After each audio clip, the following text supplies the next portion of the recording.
नमस्कार, मैं हूं पवन त्यागी। टीएमसी की सांसद महुआ मोइत्रा अब जिस तरह के खुलासे हुए हैं उसके बाद तो कानून के जानकारों का मानना है कि उनकी सदस्यता भी जाएगी और जेल भी उनको जाना पड़ेगा, क्योंकि जो अपराध उन्होंने किया है अगर वो सिद्ध होता है तो ये बहुत गंभीर मामला है। क्योंकि एक सांसद ने अगर अपना लॉगिन आईडी और सांसद का जो पासवर्ड उसे सरकार की तरफ से एक सांसद होने के कारण से मिला, वो संसद की प्रॉपर्टी है। संसद की किसी भी प्रॉपर्टी को आप प्राइवेट व्यक्ति को नहीं दे सकते। अब यह आरोप पर महुआ मोइत्रा ने अभी तक कोई जवाब नहीं दिया, ना मीडिया में ना सोशल मीडिया पर, लेकिन वो पलटवार करने से नहीं चूक रही हैं और वो ये कह रही हैं कि मैं अडानी का जो मीडिया है उससे तो बात करूंगी नहीं, उसको तो जवाब दूंगी नहीं। मुझे जवाब देना होगा तो सीबीआई के सामने जाऊंगी, मुझे जवाब देना होगा तो प्रिविलेज कमेटी के सामने जाकर मैं जवाब दूंगी। भाई, प्रिविलेज कमेटी में आप जवाब देंगे? जिस तरह की धमकी आपने दी कि मीडिया पर मैं मानहानि का केस करूंगी, निशिकांत दुबे पर मानहानि का केस करूंगी, और दिल्ली हाईकोर्ट में आपने केस फाइल किया, तब जब आपने वकील मित्र जिसने खुलासा किया उस पर आप मानहानि कर रहे हैं। निशिकांत दुबे बीजेपी के जो सांसद हैं, उन्होंने अगर कुछ बयान दिया है और एप्लीकेशन दी है उसको आप धमकी दे रहे हो, मीडिया चैनल के और पत्रकारों को आप धमकी दे रहे हो, तो भाई इस पर भी लिख ही देते। और अगर आप कह रहे हो कि गन पॉइंट पर जो आपका वो व्यापारी है जिसने आपको महंगे महंगे गिफ्ट दिए और आरोप लग रहा है कि आपने उसको अपना एक्सेस दे दिया, और सबूत के तौर पर उसने जो हलफनामा दिया है हीरानंदानी ने, वो जो हलफनामा है वो बाकायदा स्टाम्प पेपर पर लिख कर दिया है। हालांकि जो कानूनी प्रक्रिया है उसके तहत हीरानंदानी पर भी केस चलेगा, क्योंकि उन्होंने किसी सांसद को उसके एक्सेस लेने के बाद जो मेल भेजे हैं ये भी अपने आप में एक ऑफेंस है। हालांकि अब उसमें ट्विस्ट ये है कि हीरानंदानी जो व्यापारी है वो तो सरकारी गवाह बन गए। अब सरकारी गवाह बनने पे क्या उनको कानून में कुछ छूट मिलेगी, ये एक सवाल है। जिस तरह की हलफनामा तत्काल उन्होंने खुलासा करते हुए दिया, इससे लग रहा है कि उनको पता लग गया कि जब ये केस सीबीआई को पहुंचेगा, प्रिविलेज कमेटी को पहुंचेगा, तो महुआ मोइत्रा ने जो एक्सेस दिया है, जो ईमेल आईडी का पासवर्ड दिया, वो तो अपराधी है ही, लेकिन जिसने संसद की मेल आईडी पर सवाल भेजे, क्योंकि अगर संसद के अपराधी ये कहलाते हैं, जो कि दिखाई दे रहा है, तो इसमें बराबर के हिस्सेदार जो व्यापारी है हीरानंदानी, वो भी इसी सजा का पात्र भी है। और इसीलिए शायद उनको समझ आ गया, वकीलों ने सलाह दे दी होगी कि बेटा केस खुलने जा रहा है तो इसमें सरकारी गवाह बन जाओगे तो कुछ एक सॉफ्ट कॉर्नर रहेगा। और इसीलिए बड़ी चालाकी के साथ जो हीरानंदानी व्यापारी है, दर्शन हीरानंदानी, उसने जो एफिडेविट प्रस्तुत किया है, उस एफिडेविट में एक लाइन लिखी है। उन्होंने लिखा कि मैं ये जो महुआ मोइत्रा है इससे बंगाल के एक समिट में मिला था, और वो उन्होंने लिखा 2017 में बंगाल में ग्लोबल समिट हुआ था, ग्लोबल बिजनेस समिट। अब बिजनेस समिट में सभी व्यापारी आते हैं, तो उसमें ममता बनर्जी भी थी और टीएमसी के नेता भी थे, उसी में अभिषेक बनर्जी भी रहे होंगे, उसी में महुआ मोइत्रा भी थी। और महुआ मोइत्रा ने बड़ी प्लानिंग के साथ ये दोस्ती बनाई और ये कह रहे हैं कि भाई मैं तो जो है समिट में गया था, वहाँ मुझे सांसद के तौर पर ये मिल गई, उसके बाद मेरी मित्रता हो गई और मुझे लगा कि व्यापार में कुछ लाभ लिया जा सकता है।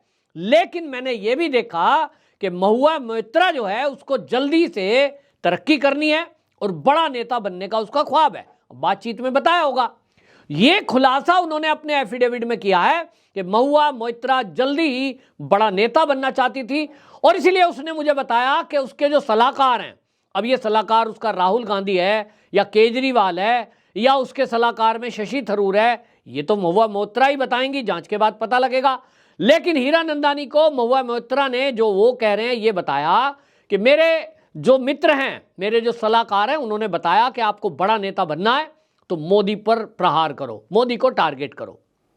मोदी को टारगेट करना है तो मोदी की कमी ढूंढनी पड़ेगी, और मोदी के सार्वजनिक जीवन में कोई कमी इन लोगों को मिल नहीं रही है। पूरे विपक्ष के पास कोई कमी नहीं है कि वो ये कह दें कि मोदी जी ने अपने रिश्तेदार को सरकारी नौकरी लगा दी, मोदी जी ने अपने भाई को कोई ठेका दिलवा दिया, मोदी जी ने प्रॉपर्टी जोड़ ली, मोदी जी ने चरित्र हनन कर दिया। इस तरह का कोई एक पिन पॉइंट भी ये नहीं कर सकते। और इसीलिए ये कहती हैं कि फिर ये टारगेट किया गया कि क्योंकि मोदी जी गुजरात के हैं तो गुजरात के किसी व्यापारी पर अगर प्रहार करेंगे और उनको उससे जोड़ेंगे तो बदनाम किया जा सकता है। एक फर्जी षड्यंत्र रचने की कोशिश की।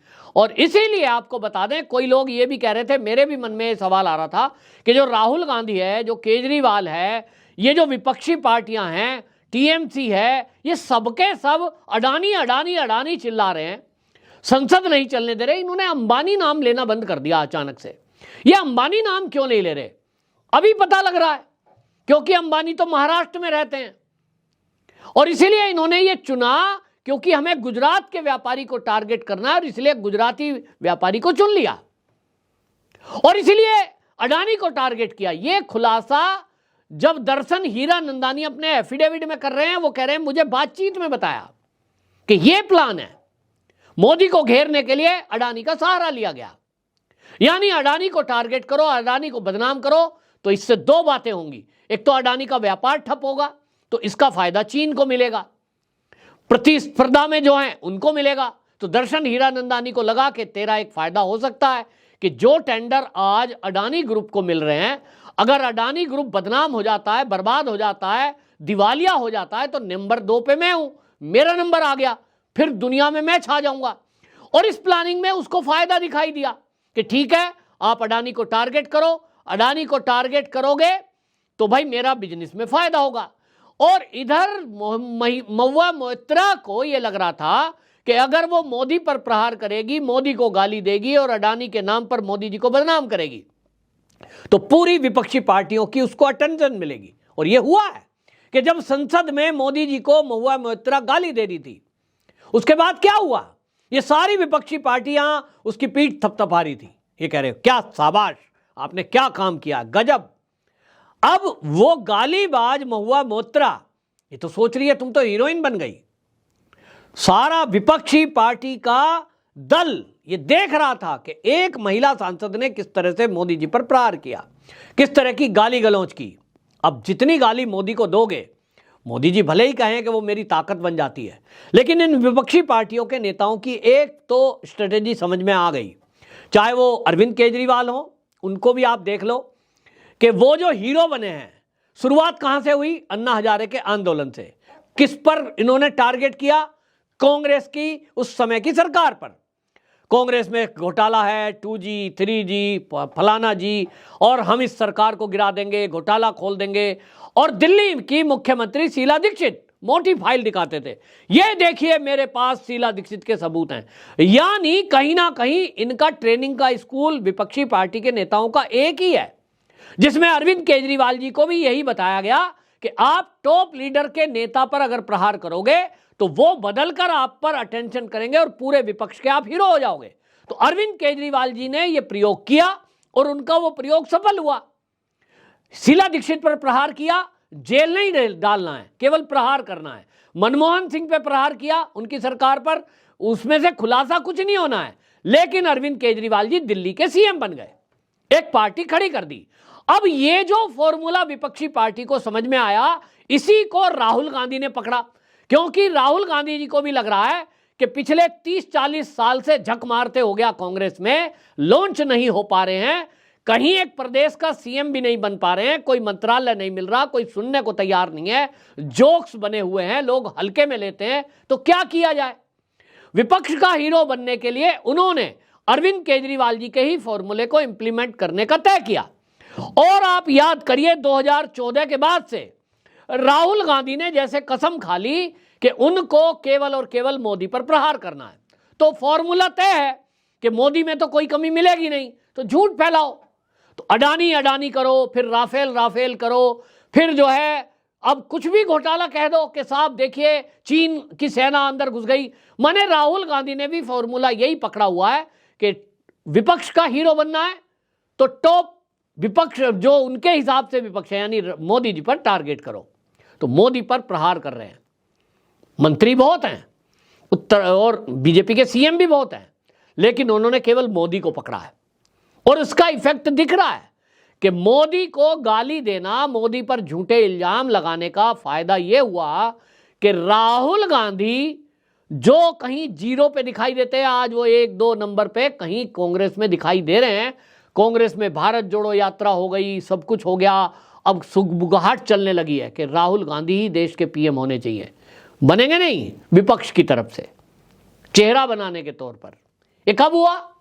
मोदी पर झूठे आरोप लगाओ, असली तो लगा नहीं सकते। आज मैं टीवी डिबेट देख रहा था और उस टीवी डिबेट में पत्रकार जब विपक्षी नेताओं से पूछ रहे थे कि महुआ मोइत्रा पर आपका क्या कहना है, उसने बहुत बड़ा अपराध किया है, इस तरह से एक प्राइवेट किसी व्यक्ति को जो सांसद नहीं है उसको अपना एक्सेस दे दिया, जो कि एक प्राइवेट चीज होती है और संसद की धरोहर होती है, इस पर आपका क्या कहना है?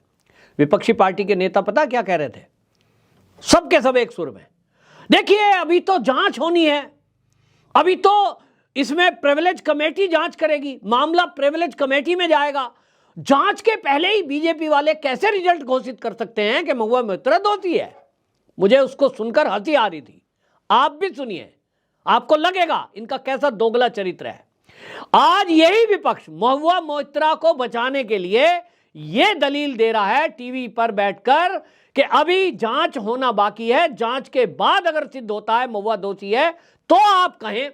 मतलब दर्शन हीरानंदानी ने जो आरोप लगाए हैं उस पर कोई यकीन नहीं कर रहा है, क्योंकि वो हमारे देश का एक व्यापारी है और जो उनका वकील मित्र है, महुआ मोइत्रा का खास वकील, वो आरोप लगा रहे हैं, उस पर भी कोई यकीन नहीं कर रहा है और कह रहे हैं महुआ मोइत्रा अभी तक दोषी नहीं सिद्ध हुई, पहले जांच होने दो। यही पूरा विपक्ष जब नोटबंदी को लेकर राहुल गांधी, केजरीवाल सब कह रहे थे कि बहुत बड़ा घोटाला हुआ है और भारतीय जनता पार्टी के नेता ये कह रहे थे कोर्ट में फैसला होने दो, सुप्रीम कोर्ट में केस गया है, दूध का दूध पानी का पानी होगा, लेकिन ये सब कह रहे थे नहीं, मोदी इस्तीफा दें, मोदी दोषी हैं।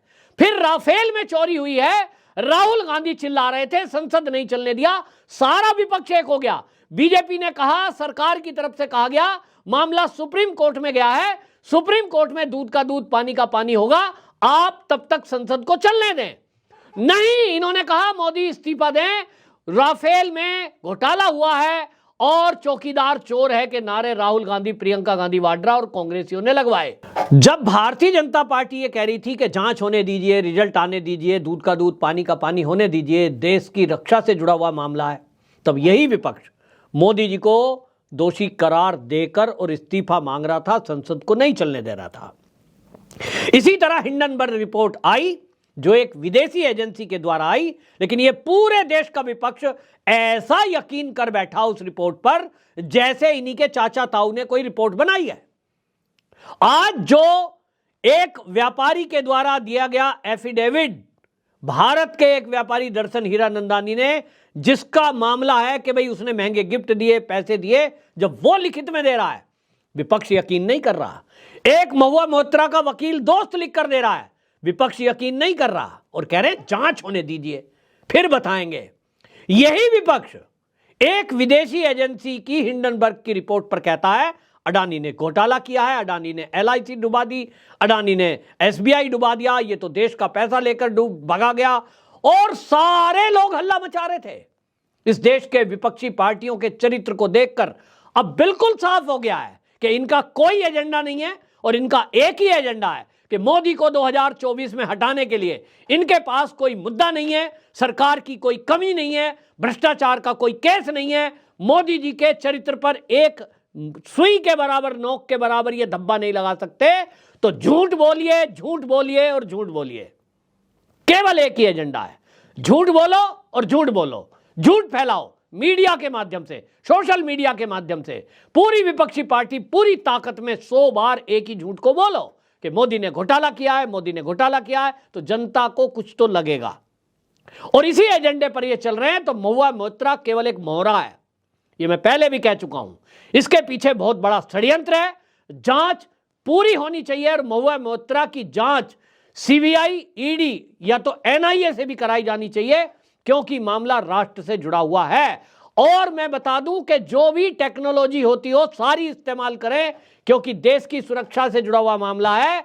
मुझे पूरा शक है कि अब जब एक दर्शन हीरानंदानी को एक्सेस एक सांसद महुआ मोइत्रा ने दिया है, तो ये जो राहुल गांधी, ये जो केजरीवाल, ये जो संजय सिंह, राघव चड्डा, ये जो संसद में चीख चीख कर अडानी अडानी कर रहे थे और देश में सेना चीन के अंदर घुस गई है, ये जो चिल्ला रहे थे, मुझे लगता है, ये मेरी शंका है, मैं शंका जाहिर कर रहा हूं कि हो सकता है चीन के जो व्यापारी हैं उनके जरिए चीन की जो सरकार है उन्होंने कुछ पैसे यहां सांसदों को पहुंचाए हों, जैसा कि महुआ मोइत्रा पर आरोप लगे हैं। और इसीलिए हमारे देश को बदनाम करने के लिए चीन की सेना अंदर घुस गई। इस तरह के शब्द हमारे देश के सांसद मीडिया में और संसद में भाषणों में प्रयोग कर रहे थे।